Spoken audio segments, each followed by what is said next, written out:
before you even fall in love with a certain car, don't... Oh my god. Okay. Anyway, I'm sorry about that. Okay. Alright. I'm gonna stop ranting now. Hey guys! So today we're gonna be talking about the car buying process and how psychology, and maybe not just psychology, but just being a very educated consumer, or as educated as you possibly can get, can truly help you at the moment of buying a car to not get completely ripped off.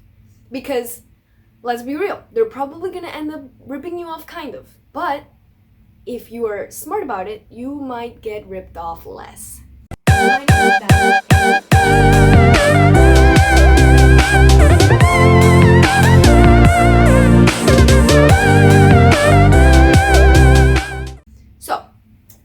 If you are thinking about buying a car or know somebody that is thinking about buying a car, stay tuned, because today I will show you a few tips that help me and might help you. I would love it if I could help you not let these rats take your money. Sorry, I'm sure a lot of people out there that work in dealerships are not complete horrible people, but that's very hard to believe. Stay tuned. The first important rule to buying a car is research. Please research. Make sure that you are well informed on how much the car that you want to buy is truly worth. There's different websites. There's Edmunds, TrueCar, the Kelley Blue Book. All of these websites will give you detailed explanations of why the car is worth that amount, what is a fair price, a normal price to buy it at, or a way too high price and they're definitely taking advantage of you. It might seem like, oh no, these people, they can't do that to you, like this is like legal, like it's a business. Well, no. When you're buying a car, it's always a negotiation, and if you are well informed on how much the car that you want is worth, then you will definitely get a better price than if you are not informed about it. You're going to be doing most of the work before you even go inside the dealership. You want to make sure that, if possible, you do your financing through your bank or through a credit union. Usually you can go inside a credit union and tell them, hey, I want to purchase a car based on my credit, and everything. How much can I get financed for? How much money can, let me borrow? And on what interest rate? Interest rate is so important, because obviously this is what's going to determine how much you pay a month and how much more or less you pay a month, truly. Try to do your financing outside of the dealership. Don't let them grab onto that to mess you up, to not use another word. The least you have to negotiate with them, the better. Don't just allow them to run your credit, because that's another thing. The moment you let them run your credit, they've got you. If you care at all about your credit score, you will know that the more they run your credit in different dealerships, just in case you don't like the deals you're able to get at one, the lower your credit score will get, and it affects you. It is not good for you. So don't let them do that to you. They're going to make you think that they need to run your credit, but they don't. They don't. So to avoid all that, do your financing through your bank or a credit union if you can. If you can't, then, be ready for, them trying to sucker you out of your money. Putting your shoulders back and standing up straight like a lobster.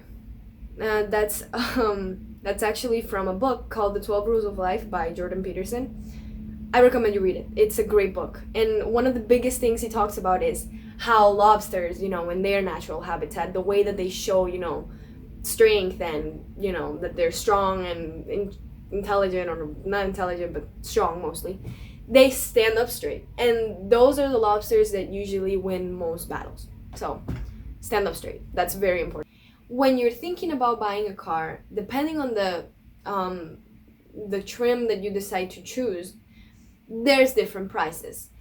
Don't let them make you think that a certain trim is more expensive than another, because it just has different options. Sometimes different options doesn't necessarily mean more expensive, because if they took some things out to give you another option, then it might not be as expensive.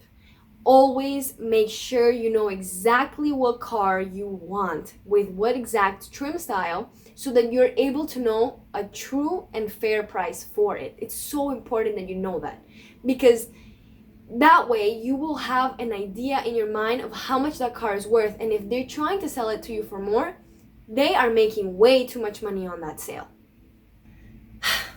Don't be bullied into a price. If you did your research, and if you did the work you had to do beforehand, you know what is a fair price for this car. How do you know? Because you've done the math, you've multiplied however many months you want to pay this car for, and at what price you have to pay for it depending on the price of the car, because you might want to pay $200, but if you want a car that's like, I don't know, $40,000 or $30,000, most likely no matter what, you're gonna have to pay a certain amount. So there is such a thing as an offensive offer. And there's also such a thing as an offer that you're just being too nice with. You never want to be too nice. And you never want to tell them the real number of how much you want to pay either. Whatever your real number is, make it a little bit lower or a lot lower. And see how far you can get, because they're doing the same thing with you. When you do drive the car and you go back in there to make, a deal with them and try and finance or try and get, the deal basically, then they're going to come up with different scenarios that are going to be BS. The first offer that they're going to make you is going to be very offensive. They're going to ask you, oh, well, so how much are you willing to pay? You're going to give them the number, not your real number, a number lower than what you're actually willing to pay, because they're always going to go higher than that. They're going to show you the first offer and it's going to be offensive. You're going to say, no, I'm so sorry, but this is not what I can pay. Not like that, but you're going to say, yes, my good sir, that is simply not going to work for me. You can even laugh in their face, because I'm just kidding. That's disrespectful. You never have to be disrespectful. You don't have to be mean. That's a horrible advice to give, To be a good negotiator, you do not have to be mean, because it's not necessary. Okay. Next point. Go into the car dealership so willing to walk out. You might be in love with the car. Well, try and tell yourself you're not so in love with it, because you won't be in love with it after the first week of driving it if you did not get the price that you should have gotten. They know if you're a patient consumer and they know if you're not, because they do this every single day of their life and they can tell. So, yes, when you walk in there, make sure that you're not afraid to tell them, you know what?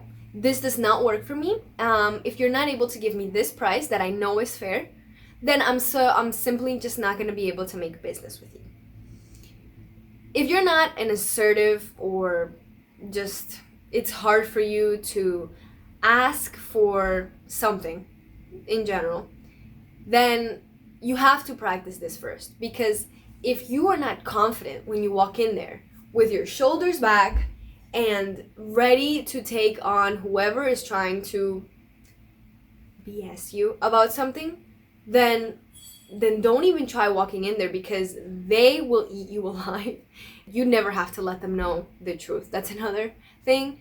Don't let them know that you love the car, because they will use that to their advantage and take advantage of you. They'll ask you, oh, do you like the car? And you'll say, yes, I really like it. No, you don't have to be honest with them. They are not being honest with you, believe me. I used to think that they were honest people. They're not. They're rats. That's the name for them. R-A-T. And it's their job, because you as a consumer want to get a good price, so safe, and they want to make money. So these two things don't ever go together.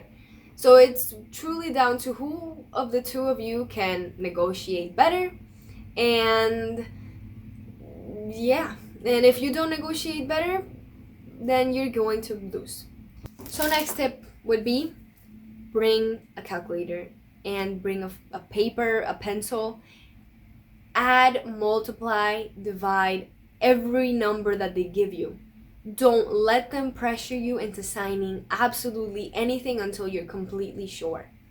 If the day you go in and you talk to them about financing, they give you these numbers, and you're just not sure about it, you just feel pressured because they're on top of you and you're not able to concentrate and do the math with them there, you simply take a picture of the paperwork that they give you, preferably the long paperwork that they give you, which is already like the contract. So that's why I suggest you go close to the end of the month, because that's when they'll give you the best price. But not too close to the month where it's like the last day. And I mean, it's always good on that day, but you want to have like some time to make the decision. If you're not able to go at the end of the month, then well, still do this. So take a picture of that paperwork and take it home. You're able to do that. It's not like they have, they're gonna take the deal away if you leave. No. And this way, you can go home and do your math and make sure that when you come back, you're able to keep refuting them certain things if something doesn't seem right. Don't feel pressured. Have patience. You have to have patience. If you don't have patience, they're going to screw you over. It's the truth. They're just going to do it. They're going to make you feel like you have to make a decision now because today is the day, and it's not. It's not, because once you leave, and mostly if you're living in Florida, I'm not sure about other states, but here in Florida, there's a no cooling off period. And that means that once you walk out of the dealership with your car, signed papers and everything, if you change your mind, well, too bad. That's too bad.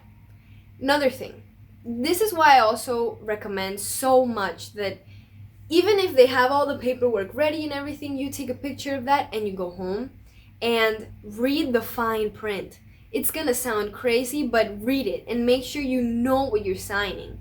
There's so many things on that fine print that people don't even realize that they're signing to, and they are.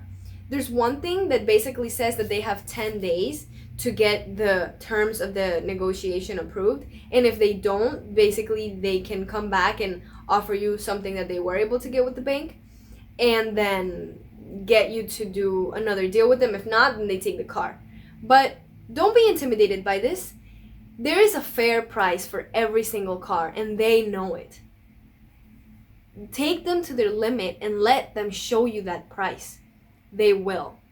And until you don't get the number that you want and know is fair for that car, don't sign a paper. Don't make a deal. Simply don't do it. That's why it's so important that you don't let them run your credit, unless you're 100% sure that you're going to be able to do something with these people. That's why don't even try to put your life in their hands. Do it with your credit union. Do it with your bank, if you can, of course. Please don't think I'm an expert at this. I am not, but if anything on this video is able to help you, that will be great, and it would have worked, and it would have been good for something. There's a quote that I really like, and it makes so much sense when putting yourself in the right mindset to do a negotiation, mostly with a car dealership. You have to remember that there are no facts about anything. It's just the way that we interpret things. So keep that in mind when buying a car, because don't think that just because they tell you a number and because they tell you that they're doing the best that they can to get you this price, that's true. Don't take their word for anything. Write everything down. So important. Anything that we see in life, it's just the way it's interpreted. Doesn't mean anything, it's the full truth. So don't let a car salesman fool you into paying more than you should for a car. It's expensive. They're expensive, but sometimes they're not as expensive as they make them seem. Thank you so much for watching, and I hope that this helps you at least a little bit. If you like the video, like the like button, share this with your friends if you know anybody that's buying a car, and subscribe to my channel. I make new videos every week, if not every week or so. It depends on how much research has to be done for a certain video. But yeah, I hope good luck. Good luck, because you're gonna need it when you go out there in that hard world of negotiation. Bye.